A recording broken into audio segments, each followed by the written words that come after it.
I was never meant to belong in that family.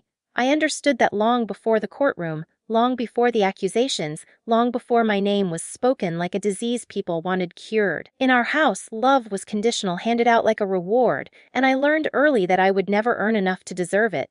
My brother was everything I wasn't allowed to be. Confident, loud, praised. If he broke something, it was called curiosity. If I did, it was carelessness. When he raised his voice, my parents laughed and said he was passionate. When I stayed quiet, they called it suspicious. The rules were invisible but firm, and they always bent in his favor. My father ran the house like a courtroom long before we ever stepped into one. He believed authority was the same thing as truth. Whatever he said became reality, and everyone else adjusted their memories to match. My mother followed him faithfully, smoothing over cracks with excuses, convincing herself that harmony mattered more than honesty. If something felt wrong, she swallowed it. If someone was hurt, she told them to be grateful it wasn't worse. And then there was me, the variable, the problem. The one who didn't fit neatly into their picture of a perfect family. I learned to keep records before I learned to drive. Notes about conversations, screenshots of messages, times and dates that didn't line up. At first, it wasn't about revenge or justice. It was about survival. When your reality is constantly rewritten by the people closest to you, proof becomes oxygen. Without it, you start doubting your own mind. The night everything truly shifted felt ordinary at the time. My brother asked to borrow my laptop, flashing that familiar grin that always convinced my parents he was harmless. I hesitated, just for a second, and my father's eyes sharpened immediately. "What are you hiding?" he asked, already convinced I was guilty of something. So I handed it over, because resistance only ever made things worse. Later, when accounts started showing transactions I didn't recognize, when emails appeared that I knew I hadn't written, I went to my parents. Calm, careful, I explained that something was wrong. They didn't listen. My brother stood behind them, arms crossed, wearing concern like a costume. He said I'd been stressed lately, said I'd been forgetting things, said maybe I needed help. That was the moment I understood the truth. They didn't need evidence. They needed a story, and I fit it perfectly. From then on, everything escalated quickly. Lawyers, meetings I wasn't invited to, whispers that stopped when I entered rooms. My father spoke about responsibility and consequences, always looking past me, as if I were already gone. My mother avoided my eyes as if seeing me clearly might force her to admit what she was allowing. I didn't fight them. Not openly. I let them believe I was crumbling. I let my brother believe he'd won. I let my parents believe their version of events would hold. But quietly I paid attention. I noticed how careless they became once they were sure I was powerless. How freely they spoke when they thought no one was listening. How confident people get when they think they've erased you. They thought my silence meant guilt. In reality, it was preparation.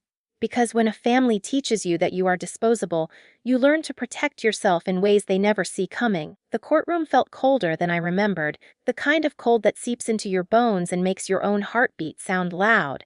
Every sound seemed amplified, the scratching of pens, the shuffle of papers, the whispers of people convinced they knew the story. I sat perfectly still, letting the world around me assume I was broken, defeated. They thought my silence was surrender. They were wrong. Weeks had passed since the first hearings, and each one had been a carefully choreographed performance. My father sat at the front, shoulders rigid, eyes scanning the courtroom, as if to ensure everyone saw him as a pillar of judgment and control. My mother perched beside him, holding a tissue as though it were a shield, ready to cry on cue when necessary. My brother leaned back with that same infuriating smirk, confident that the game was over before it had even begun. I watched them like an observer, cataloging every twitch, every hesitation, every subtle glance that revealed more than words ever could. They didn't see me as a person anymore, not really. I had become a character in the story they were telling the world, an unstable, reckless, dangerous sibling who had finally gone too far. Everything I said, everything I did, would be filtered through their version of reality. And yet, beneath that carefully constructed facade, I was quietly preparing, silently gathering pieces of a puzzle they didn't even know existed. I had spent years understanding how they worked, noticing their patterns, predicting their reactions. My brother thrived on arrogance. He believed that charm and a confident lie could override truth. My father was meticulous but impatient, often cutting corners when he thought no one was looking. My mother lived in a fog of denial, convinced that if she ignored a problem, it would disappear. They thought these flaws were weaknesses. They were wrong. They were my tools. The lawyer who had been assigned to my case understood none of this, but I had chosen him carefully, or rather, I had guided the choice without anyone noticing. He was competent, calm, and above all patient. He let the proceedings drag on, asking the questions I had rehearsed in private, steering the courtroom subtly, like a conductor guiding an orchestra that didn't realize they were playing my composition. I remembered the nights I spent alone, replaying conversations in my head, analyzing gestures, decoding tones. I remembered the files I had hidden in plain sight, disguised as mundane documents that no one would ever bother to check. I remembered the cameras, the recordings, the timestamps, all innocuous individually, but together they were the invisible net that would catch them when the time came. Each day in court, my family acted as if they had already won. They whispered to each other with knowing glances, exchanged subtle smiles when they thought I wasn't looking. Every move they made, every careless statement became part of my archive. They were building their own undoing, unaware that I had already mapped every exit, every weakness, every lie. And so I stayed silent. I let the tension grow. Let the judge and jury grow wary of me. Let my family grow arrogant, assuming victory was certain. They interpreted my calm as guilt, my composure as fear. But beneath the surface, my mind was a labyrinth of strategy, a careful calculation of timing, leverage, and exposure. The irony was exquisite. They had convinced themselves that they were clever, that they had orchestrated the perfect plan to ruin me. Meanwhile, I had been quietly orchestrating a plan far more precise, far more devastating, one that required nothing more than patience and observation. Every lie they told, every betrayal they committed, every smirk and shrug was feeding the storm I would unleash. When the final hearing approached, they believed they had seen the end. They believed my silence was weakness. I knew it was anything but. I had become untouchable, not by force, but by the invisible web I had spun while they were busy thinking I had nothing left. And when the moment came to reveal it, I would watch the cracks appear in their perfect world, one carefully documented truth at a time. They didn't know I had been ready all along. They didn't know I had been waiting for the exact moment when their overconfidence would become their undoing. And they certainly didn't know that my silence wasn't defeat, it was the calm before the storm. The day of the final hearing arrived with a strange stillness, as if the courtroom itself knew something was about to shift. The air smelled faintly of polished wood and old paper, mingling with the nervous energy of people who thought they already knew how the story would end. My father sat rigid, staring straight ahead, convinced his performance had sealed the outcome. My mother fidgeted with her handkerchief, pretending calm, pretending sorrow. My brother lounged in his chair, that same smug expression plastered across his face, certain that the walls they had built around me were impenetrable. I stayed silent. My hands rested in my lap, my gaze lowered, my breathing steady. They had spent years shaping me into a character they could control, reckless, emotional, guilty. And now, they were about to watch that character unravel the world they had so carefully constructed. My lawyer stood, motioning politely to the judge, his tone casual but deliberate. "Your Honor," he began, "before a verdict is reached, we would like to present one final piece of evidence, something previously unseen by the prosecution." A flicker of curiosity passed across the judge's face. My father tensed as if he had been warned instinctively that this wasn't going to be ordinary. My brother laughed quietly, a low sound of amusement, certain that nothing could surprise him now. My mother leaned forward slightly, her hand tightening on her tissue, a nervous tremor betraying the calm she was trying so hard to display. The screen lit up. At first, it seemed ordinary, a dimly lit room, a figure moving casually. Then I saw the familiar faces of my family, captured without pretense, speaking freely in ways they would never admit aloud in court. My brother's voice came first. "She'll never see this coming," he said, laughing lightly. "Everyone thinks she's unstable. They'll believe anything." My father followed, voice steady but revealing far more than he intended. "We cover for her failures by framing her as unpredictable. Judges respond to patterns, not anomalies."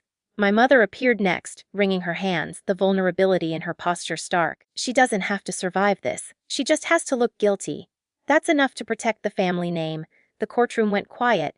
Whispers faded, eyes widened. The carefully curated images of control and perfection they had maintained for years began to crumble with each word that played aloud.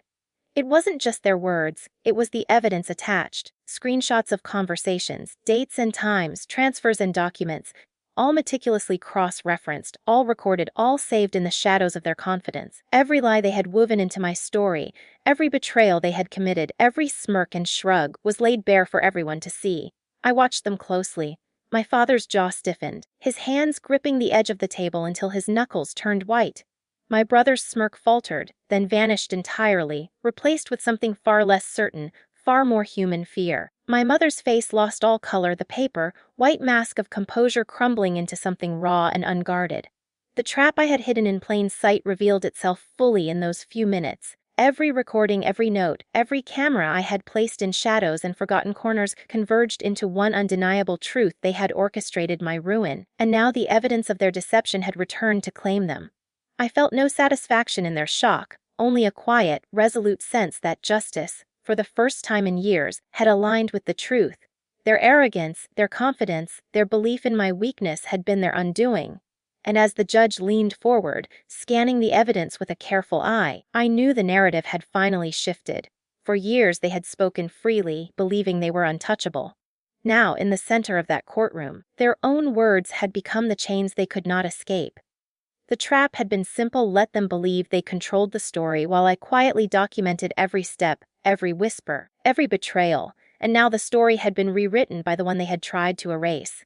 The judge nodded slowly. The weight of authority settled over the room like a mantle. Silence hung, thick and deliberate, as if the building itself waited for the final blow. And I, still calm, still composed, understood that the moment of reckoning had arrived, not through anger or violence, but through the undeniable, inescapable truth that could no longer be denied. The gavel struck, and for the first time in years, I felt a weight lift from my chest. The sound was not triumph, it was finality, the kind that cleans rather than celebrated. My charges were dismissed. The investigation would reopen, this time with the truth guiding every step, and my family's carefully constructed story was beginning to unravel under the weight of their own words. I didn't smile. I didn't celebrate. I simply allowed myself to breathe deeply, fully, as though inhaling for the first time in a decade. My father sat frozen, his hands still gripping the edge of the table. He looked at me not as a son, not as a human being, but as the consequence of every choice he had made. His eyes, usually so sharp and unyielding, flickered with a mix of disbelief and fear, the kind of fear that comes when the foundation you've built for a lifetime cracks beneath your own weight. My brother's usual smirk was gone, replaced by wide-eyed panic, a sudden awareness that the world was no longer bending to his will. My mother, who had cried on cue so many times before, now sobbed quietly, stripped of pretense, facing the reality of what she had allowed. I walked past them slowly, deliberately. Each step was a quiet assertion of the years I had endured, of the patience and calculation that had brought me to this point. They had taught me how to survive in a world that was supposed to reject me. They had taught me to be invisible, to play the role they assigned, and now, with every step, I was reclaiming the identity they had tried to erase. Outside the courtroom, the air felt different, sharp and clean, almost electric in its intensity. The sun cut through the gray winter sky, reflecting off the polished stone, as if the world itself had acknowledged the shift that had taken place. People I had never met watched me with curiosity, admiration, maybe even awe, but I barely noticed them. The only audience that mattered had already seen their reckoning. I didn't need them to apologize. I didn't need them to understand. I didn't even need them to look at me with recognition, because I had already claimed what they could never take: my truth. The betrayal they had inflicted, the lies they had told, the manipulations and hidden agendas, all of it had been carefully recorded, cataloged, and returned to them in the quietest but most absolute way possible. I remembered the night spent alone, going over every detail, analyzing every subtle movement, every whispered word, every smirk that had once infuriated me. I had been preparing for this moment long before they had imagined it possible. My silence had been my ally, my patience my weapon, my observations the scaffold on which justice would stand. And now justice had arrived, not in shouting or vengeance, but in undeniable truth. The irony was exquisite. They had spent years convincing the world that I was fragile, impulsive, and incapable. They had assumed I would crumble, that I would panic, that I would betray myself under pressure. And yet, it was they who were trapped now, ensnared in the story they had written with arrogance and certainty. Every lie they told, every betrayal they committed, every attempt to disguise cruelty as concern had become a chain that bound them tighter than any law ever could. I didn't look back as I walked away from the courthouse. There was nothing left to say revenge in its purest form had been delivered. Not with cruelty, not with anger, not with shouting or confrontation, but with patience, strategy, and truth. Their disbelief, their panic, their helplessness in the face of exposure was all I needed. Freedom finally was mine, and with it came clarity, a sense of self that had never existed when I was living in the shadows of their expectations. I didn't feel victorious. I felt something deeper: validation. The quiet, profound certainty that the person they had tried to destroy was still here, intact, unbroken, and untouchable. And for the first time, I allowed myself to imagine a future unbound by their deceit, a life built on my own terms, where silence could be strength, patience could be power, and truth could be the ultimate act of revenge.